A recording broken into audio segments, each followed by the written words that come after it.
Welcome to the Hero Gauntlet Ghost Rider Edition. So let's look at our two fighters. Our first one is the Cursed, the Rider of the Night, the Spirit of Vengeance, Ghost Rider. His opponent is the silly, taunting Trickster, the Monkey King himself, Sun Wukong. So let's look over at their deck. You know, Ghost Riders, we know, has that Hellfire that he starts off the game with that he can use to increase his movement speed, move through opposing fighters, and deal damage. You can see he's got that devastating penance there, control the demon that can get up to a 5, as well as Hell Rides With Me.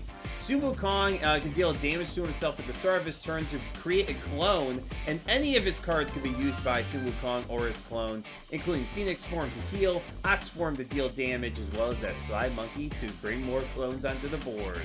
So let's see over here for Ghost Rider. This is what he has for his lineup, and he's going to get started with this first match. We'll see how he does. So now we're going on to the Hanging Gardens of Babylon, which I chose because mostly this is the Volume 2 map. This is the one map from the Volume 2 Battle of Legends set, in which Sun Wukong was the one that arrived from there. As you can see, I'm playing Sun Wukong. My opponent, Segan, is playing Ghost Rider. We are going to see how well Ghost Rider does against this mischievous Monkey King. So at the start of my turn, I take a damage. I place my clone out onto the board. I'm going to be very honest with you. I actually messed up playing with Sun Wukong, and we had to restart at this point. So that changes things. So at this point in time, as you can see, I'm down to 16 health already. I am going to maneuver. But this is the great aspect of Sun Wukong. He can create clones, he can create duplicates of himself, and they can just go and cause a lot of chaos for you. So let's see what he decides to do. He moves his clone right there. He's going to maneuver again. I got a lot of attack cards in my hand. Only a few versatiles. I don't know, that doesn't bode well for me, but I got that awesome Phoenix form right off the bat at the very beginning, which is that one card that really sometimes Sun Wukong really desperately needs in order to try to win a game. So I kind of moved Sun Wukong's clone over to the right side there, mostly just to try to keep some distance between myself and my clone, and for me to have at least some more board presence out there. So that way, if he does move right next to me, I can throw my clone out right next to him, and I can try to deal, and I can attack him with my clone, while I have Sun Wukong, maybe get away. So he's going to move his Ghost Rider up to that point. He moves him up 2 spaces, and then he's going to move him through a blaze of fire right through my clone, destroying him right at that very moment. So he uses some maneuver tactics in order to do that. It's a very valid strategy. I could have kept my clone further away, but, I decided to keep him relatively close. I put my clone right next to me in the center of the map. Center board positioning is pretty strong on this map. Just because it's a tri-zone space right in the middle, especially if you're ranged, it's really good. And I was able to get my clone there, and I'm able to maneuver. You see, I'm already at 8 cards, so I'm going to have to figure out how I'm going to go out and attack him right now, because I really desperately need to do some attacking. So I decided to boost my movement with the taunting monkey card, so I'm able to get that to that point, and I just want to try to get an attack in on him. So I go in right after him with my first attack. Let's see how he defends. I think he's kind of figuring out how he's going to defend against me. I think a lot part of Unmatched is really knowing your opponent's hand. You really got to know, what does your opponent have in their hand? What do they got up their sleeve? Because it really does matter when you're trying to kind of figure out what to play. And so I just kind of go after him with my Swift Strikes right there, my Infinite Strikes. And with that, I am able to deal no damage, essentially, but I gain an action. And that was the big piece that I wanted, was to be able to get another action to go after him.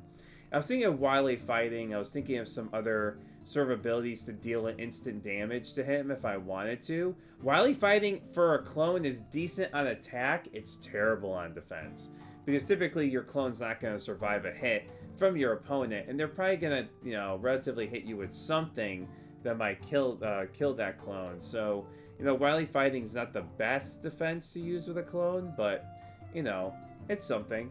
So I'm trying to figure out what I want to do on attack. Jingo Bong is awesome as well, mostly because of the fact that it forces your opponent to play 2 cards, especially if they didn't play a feint on the first round. Even if they play the feint, they use the feint against a 0 attack card. So, you know, it's really interesting when you kind of think about it that way. So I go in after him with Rudy Jingo Bong, and I think that he's not really thinking about that card at this moment, and he goes with this card that basically fueling the flames, fanning the flames, and all that sort of stuff. So he's trying to get, you know, some more hellfire, but he doesn't get any with Ryu Jingo Bong. And I think right here I have to remind him, hey, by the way, there's a second attack coming your way, and he decides to take 4 damage. He takes that whole second attack from that, you know, from that move, which was pretty impactful. So he decides to, you know, use his blaze of fire to move through me again, using his hellfire, eliminating one of those clones, which, you know, is a solid strategy. And this is why I did the matchup, because, you know, he could be really annoying with all his clones out on the board, and the fact that Ghost Rider can just literally just plow through them and doesn't have to really worry about the clones as much with his hellfire. He decides to stay on that part of the board, so I end up, you know, kind of maneuvering at this point. I don't know how I feel about trying to lower my health too much, you know, going forward. So I do believe I end up, you know, leaving it as is for the current moment.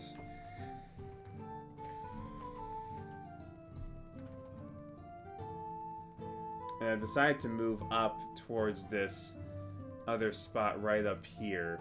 I think my reasoning behind this was the fact that, you know, if I, you know, had a clone that can come out, I can just easily switch places.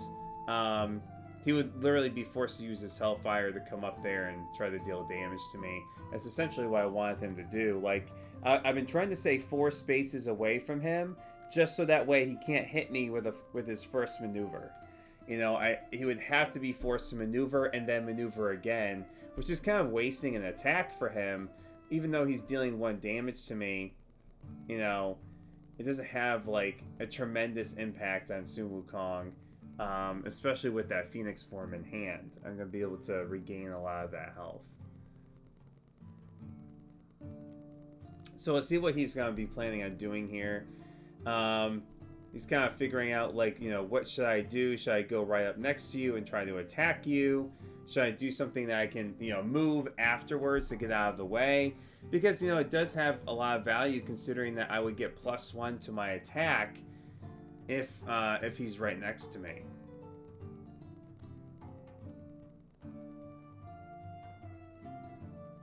So he decides to maneuver again. And this is where we're starting to see that he, you know, he's using his hellfire. So we're starting to see that he might be trying to set up for an attack here against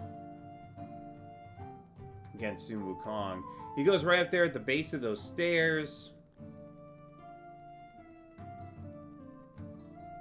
You know, let's see what happens. Does he go and attack Sun Wukong? Right? Yeah, there he goes. He goes after him right at the very base, from the base of the stairs, going right at him, trying to attack. And I throw down my defense. I throw down my Sly Monkey. He throws down Penance Stare. Now, this is going to be pretty big on me, considering that Penance Stare just automatically adds the boost value of your opponent's card to that value. It's going to be a 6, and then he can decide to spend 2 Hellfire to add it again on top of that, which he absolutely does. So now it's a 9 value attack against me. And I take a whole big swing of damage. I take 7 damage, I believe. But then afterwards, I'm going to be able to place a clone down onto the board in his space and then be able to get him out of there. So, but I do believe I pick up on this a little bit later on.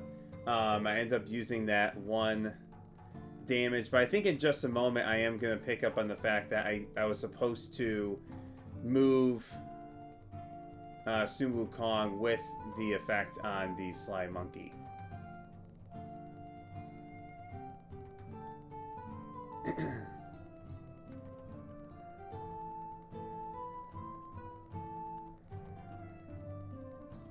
So I'm looking through my hand here. Yeah, and at this point I think I realized that I should have placed that token. Yeah, I was looking at Sly Monkey. I realized I should have summoned a clone in that space. So I kind of went like, hey, like that guy would be there. I would have that there, and then if I took a damage to summon a clone, I would have that clone be adjacent to Sun Wukong. So I was kind of like, my thing was that I would have had him far away. So it was definitely a little thing I had to rectify. Segan was nice about it. He was like, yeah, that's fine. Kind of going forward here. Let's see. I end up going onto that space. It's kind of a dangerous space for some characters just because of that +1 bonus to the damage. But I end up going right after him and attacking him with my clone on the stairs. I go after him with Infinite Strikes, which is a 3 to his 3.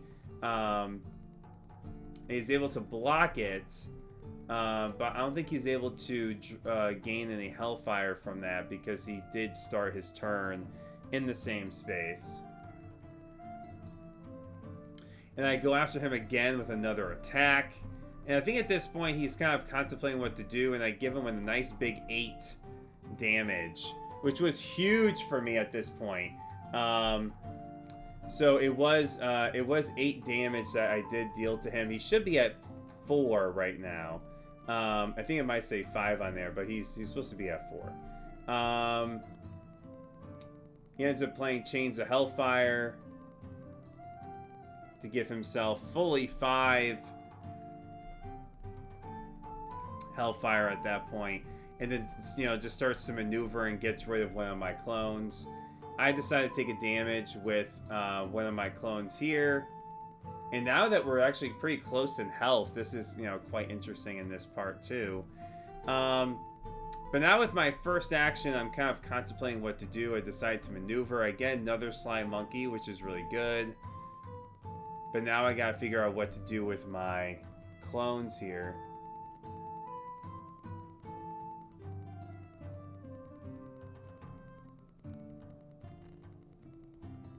Let's see, I decide to boost and discard the Sly Monkey to get some increased movement, just to get myself out of that space. It was definitely very dire straits at that moment. I had 6 health left. Not that I didn't have any good defenses that could block a lot of damage. I just wanted to give the illusion that I didn't have much at that point. So I end up playing Phoenix form, which is going to give me some 2 health recovery, which is awesome. So that is the card that really saves you as Sun Wukong, is that Phoenix form. So I am able to regain 2 health. And the idea is I want to keep my clones separated, because now if I can get that Phoenix form back with my 72 transformations, it's going to just keep pumping healing for me. Pumping. So I really want to try to keep doing that as long as I can. The thing is that in order to do so, I have to have my cards play out. And if he gets more cards in his hand, that starts to really, you know, be worrisome for me. He only has a few cancel cards in his deck, but still, it is a concern for Ghost Rider to kind of deal with some of those bigger attack cards. So let's see here. I believe we're kind of trying to think about what to do next. I think for Segan, he's really interested to see if he's going to go after that clone or not. Should I go after the clone, or should I go right after Sun Wukong? And this is the kind of dilemma I was really trying to put himself through, is that do I just stay back and, you know, maneuver, use Hellfire to get through that clone, or do I, you know, take it from there? So I ended up removing that clone at that point. He uses 2 Hellfire. And he ends up moving his guy into that corner. So we see, we see some interesting moves here by Segan with Ghost Rider, and this is the big strategy that you use. So now we're gonna interrupt this game with our halftime reports. So as we can see here throughout the game so far, a lot of combat damage from Wukong, a lot of big hits. But we also have some potential chances for Ghost Rider to start to pick things up here in just a moment. So we'll see how things go on.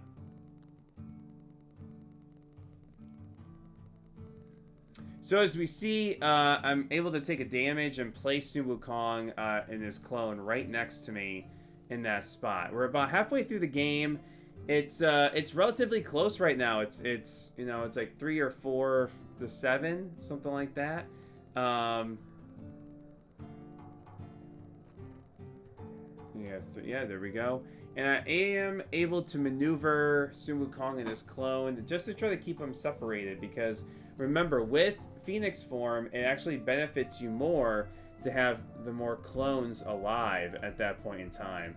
And as I've been using them as meat shields, he's just literally just been using Hellfire to plow through them, which really hasn't been that much of a detriment to him, to be honest. So I gotta figure out some way of winning this game, and I feel like my way of winning is to kind of wear him out on his cards. He's gonna be over flooded with cards, and that's my big strategy right now, is to try to make sure that he has to discard cards that he may want or need, because he's just overflowing with the card draw. I don't know if fatigue is going to be an option in this one, because we've already been very aggressive towards each other, so I really think that this is going to end before the decks run out.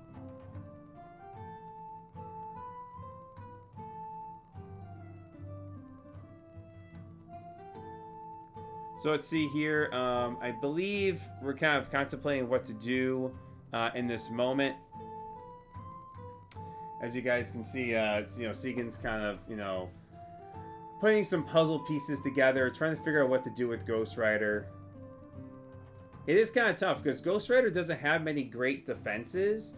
Like, Control the Demon is decent. You got a Deal with the Devil, but it really requires you to have Hellfire in order to do so. So it really kind of discourages you from using Hellfire a lot, and he's used it a lot so far this game in order to get rid of my tokens. So I do wonder how much of that is going to become a detriment to him towards the late game, is how many times he has used his ability to remove all my little tokens there.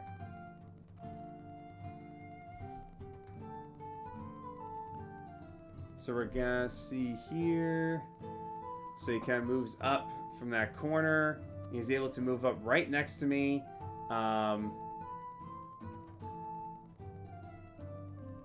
And I think I'm just anticipating him to attack me at this point. It's just, what is he going to hit me with? I don't know. I have 7 health. I have some more health than him, but still, it's anyone's ball game at this point. So I'm just trying to take a look-see here. So let's see what's going on. I end up throwing down a nice Bewilderment in order to try to prevent any big damage. He had a Spirit of Vengeance. 5 damage attack, instantly negated. Pretty freaking awesome. I can also place Wukong wherever I want after that's played. So I can actually, place him somewhere else to kind of force the hand of Ghost Rider to have to try to come up and find me. So going into the next round here, I decided to take a damage. I'm feeling pretty strong and safe here. I got these guys here that I can deal with. And I'm trying to figure out, what type of combo do I really want to go? Do I want to do Infinite Strikes with Taunting Laughter? And then,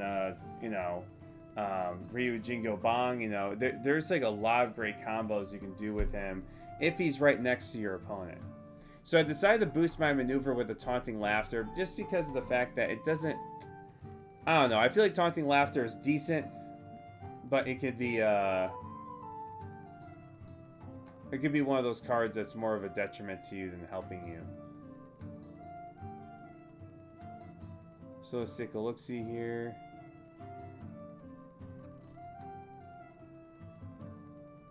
So I'm thinking about the golden chainmail as well, potentially on defense, but we'll see what takes place. So I really want to get that Phoenix form back, so I go after him with 72 transformations. He uses Control the Demon.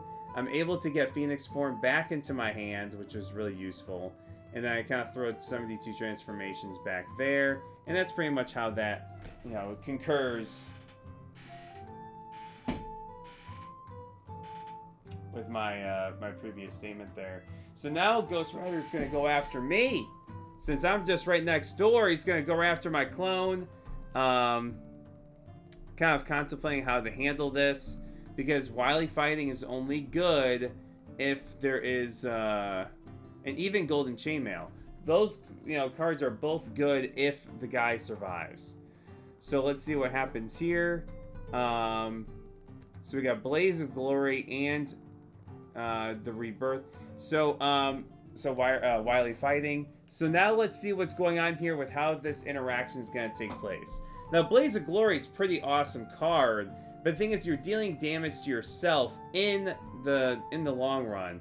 So he does decide to go along with that card, try to deal some damage to himself to try to dish out the damage to everybody else. And now we're going to see kind of how the rabbit is going to take off here. It comes out go. I end up, asking Segan about some of that stuff. So I decide to remove that clone because I feel like he moved through that one. So I wanted to be very honest about that. And I had to kind of configure what I wanted to do next.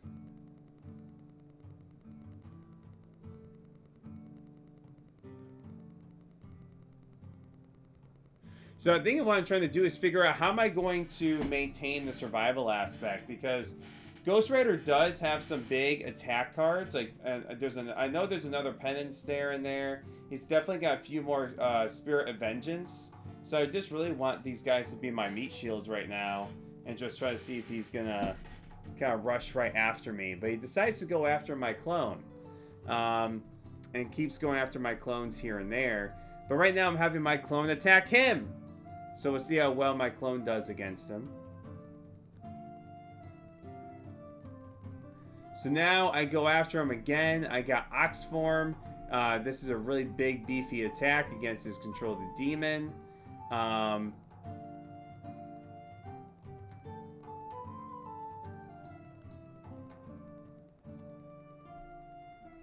he decides to boost his defense to reduce the damage he takes by 2, which is actually pretty big. Considering the fact that now he's down to 2 hit points, he's getting pretty desperate. And for what we know is that Ghost Rider doesn't really have any healing, in his set. So the thing is that he's not going to really have any way of regathering things and doing that sort of stuff like Ghost Rider can. Like Wukong can with his clones. He's not going to be able to really re-heal himself.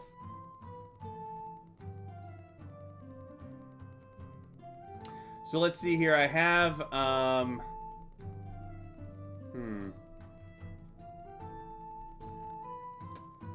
So I'm down to 4 hit points. He's down to 2. This is getting pretty close. This is a nail biter. I decided to play Phoenix form because I now have 2 guys out, so I get a net healing of 1, which is not like the best, but still, it keeps me on the board for as long as it does. I'm just trying to think here why I want to go after him. I think I tried to use the Ryu Jingo Bang again just to see if that would actually work. And look at that, he learns. He throws down a feint. Well-placed feint to block the Ryu Jingo Bang, to not force him to waste any more defenses. And now I kind of pass it on to his turn, in which he does use a Hellfire to deal damage to me and my clone, and things are getting quite dicey here. The direct damage with Ghost Rider is just so powerful. It's just so powerful.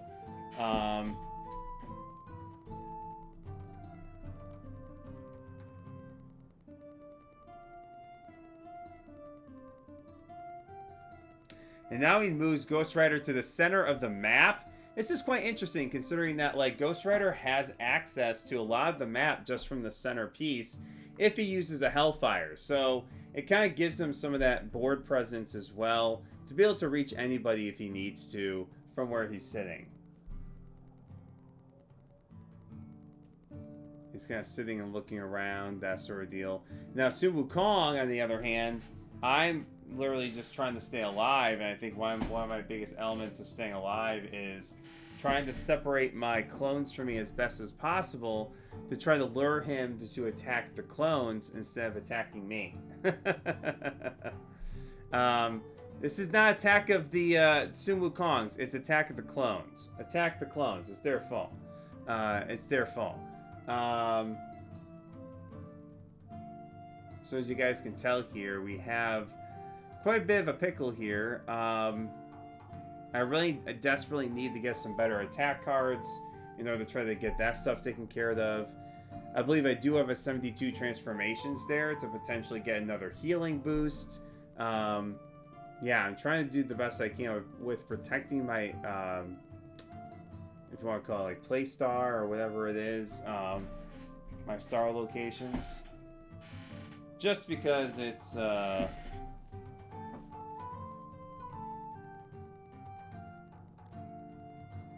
in a way, it could be a little bit annoying if you don't.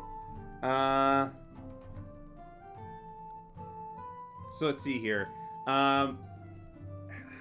Ghost Rider, yet again, maneuvering around. I'm trying to maneuver around. I don't want to be sitting in one place the whole time and just getting bombarded, so I really have to figure out where I want to go, get those things accomplished. I decided to bring out another clone. I'm getting very risky here. But having the Phoenix forms, like, in my, in my deck or whatever it is, it definitely is very helpful to kind of have those available to you whenever you need to. And I do like these tricks and things, like these trick sort of attacks. I know Seaga's not a big fan of that, but it is an aspect of the game that can be very appealing to some people, so I get that. So let's see here with my next attack against Ghost Rider with my clone. Let's see how well this goes. It's about hitting like with these big hits. If you can get these big hits that are undefended, it's huge.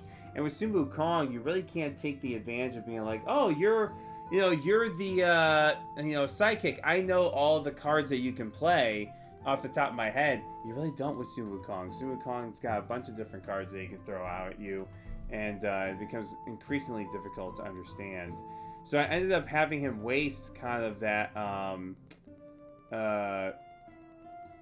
waste that card, that defense, in order to try to get another Phoenix form out. Because I'm desperate for heals. I'm pretty much desperate for heals right now. Being down to 3 hit points, I'm trying to get something done. And I think that, Segan's Ghost Rider is just literally just trying to fulfill his hand and fill it with cards that he can use, that he can actually utilize within the game here.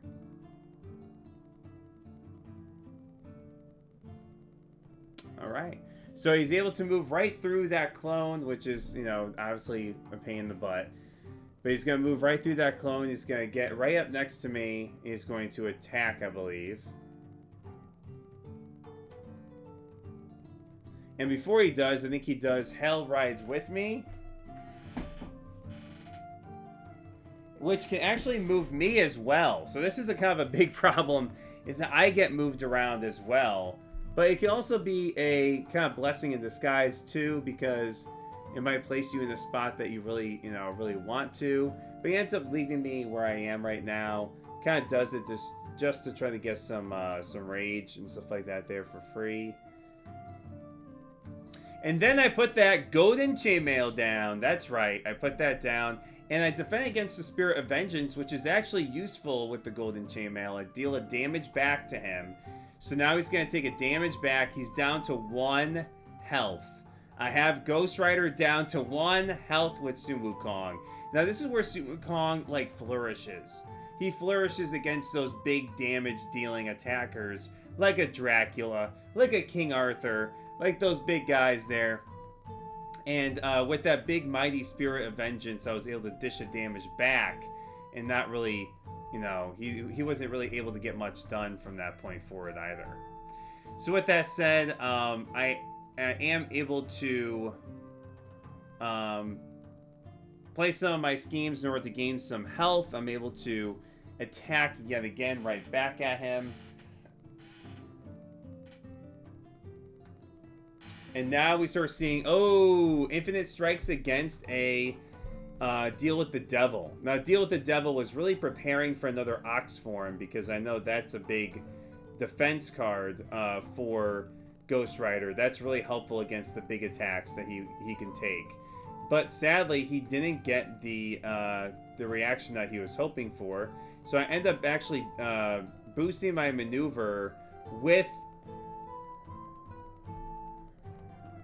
the Fiery Eyes That Can See card, mostly to try to get myself in a better position.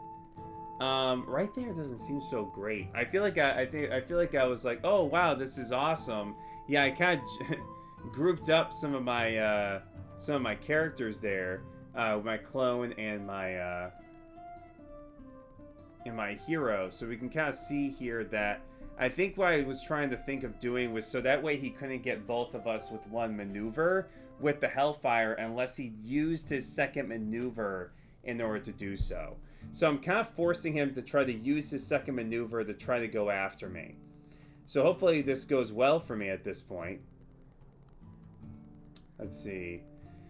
He does use his Hellfire to get up right next to me, but now I think he's going to attack. Yes. He's going to go right after me and attack. I have 4 health left, I believe. And I decided to use Tortoise form. It's going to block a lot of damage, but it also can pull another card out of his hand just to deal some damage to me. I believe he does not go with the boost here because it doesn't seem to be too worthwhile for him, considering that his initial value for his attack is 3. If he had 5, like a Spirit of Vengeance, and he was able to get over that, I'm sure he would have, but considering that he would have to literally discard a 3 boost value to get 1 damage on me, didn't really seem much worth it. But he's going to attack me again, and now I really have to think about what I'm going to do here. Well, the thing is, if I use Wily Fighting, he's going to be killed, but if he throws down something really big at me, I'm screwed. So I decided to take the risk here. And he goes in after me. He uses his Spirit of Vengeance, which is going to lower me to 2. But with my after combat, I'm going to be able to get that last remaining damage onto Ghost Rider and win the game. So this is actually going to be a big victory for Sun Wukong. But man, what a close match between these two. And I have to admit, without that Phoenix form, this probably would have been a very different game. Very, very different game. I definitely would have been much more on the defensive if I was actually going to stay as Sun Wukong. But my god, some of those defense cards, the Phoenix form, really useful and key in that moment. As you guys can see here, I have a lot of stats here with direct damage. I even included the self-damage that Sun Wukong did to himself. But you can see there's a lot of combat damage from Ghost Rider. Damage blocked is pretty decent, but as well as a lot of those schemes played and even health recovered. And even with the efficiency ratings, not very high efficiency ratings in this one. But as you can tell, a really close match here between Ghost Rider and Sun Wukong. So next time it's going to be Ghost Rider and Medusa. So let's see what happens next.